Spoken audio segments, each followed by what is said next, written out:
9/3/2026 ରିକ୍ତ ଦିନ 1:52 ସମୟରେ ଆମର ଏକ୍ସ ମିନିଷ୍ଟର ତଥା ଏକ୍ସ ପିସିସି ପ୍ରେସିଡେଣ୍ଟ ଶ୍ରୀଯୁକ୍ତ ଜୟଦେବ ଜେନାଙ୍କୁ ହ୍ୱାଟ୍ସଆପ୍ ମାଧ୍ୟମରେ ଜଣେ ଅଜଣା କଲର ଧମକପୂର୍ଣ୍ଣ ମେସେଜ କରିଥିଲେ।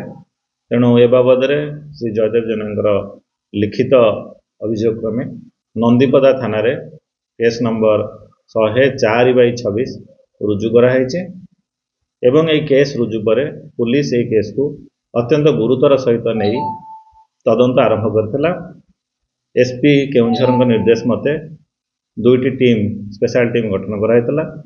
ଗୋଟିଏ ସାଇବର ଫୋରେନ୍ସିକ୍ ଏକ୍ଜାମିନେସନ୍, ଅନ୍ୟଟି ହ୍ୟୁମାନ୍ ଇଣ୍ଟେଲିଜେନ୍ସ ଇନପୁଟ ପାଇଁ ଏବଂ ଏ 2ଟି ଟିମ୍ କାମ କଲା ପରେ ମୁଖ୍ୟ ଯିଏ ଅଭିଯୁକ୍ତ ତା ପାଖରେ ପୋଲିସ ପହଞ୍ଚି ପାରିଛି, ସେ ଆଇଡେଣ୍ଟିଫାଏ ହେଇଯାଇଛି ଏବଂ ସେ ଜଣେ ବାପା ମାଙ୍କର ଗୋଟିଏ ପୁଅ, ଭାଗାବାଣ, କିଛି କରୁନାହିଁ ଏବଂ ଏଇ ଆଇଡେଣ୍ଟିଫିକେସନ ସରିଲା ପରେ ସେ ପିଲାଟି ବର୍ତ୍ତମାନ ତାଙ୍କ ଘରେ ନାହିଁ। ଫୋନଟି ଘଟଣା ଦିନରୁ ମେସେଜ କଲା ପରେ ସୁଇଚ୍ ଅଫ୍ ଅଛି, ପିଲାଟି ଘରେ ନାହିଁ କିନ୍ତୁ ତାର ଆଇଡେଣ୍ଟିଫିକେସନ ହୋଇସାରିଛି।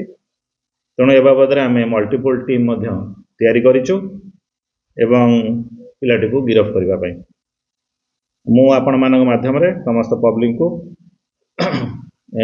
ଏଇ ବାର୍ତ୍ତା ଦେବା ପାଇଁ ଚାହୁଁଛି ଯେ police is committed to ensure the safety and security of citizens, especially public representative ଆଉ public order maintain କରିବା ପାଇଁ ପ୍ରତିବଦ୍ଧ ଏବଂ ଫର୍ଦର ଯାହା ଆମେ ଡେଭଲପମେଣ୍ଟ ହେବ ଇନ୍ ଡ୍ୟୁ କୋର୍ସ ଆମେ ଆପଣଙ୍କୁ ଜଣାଇବୁ।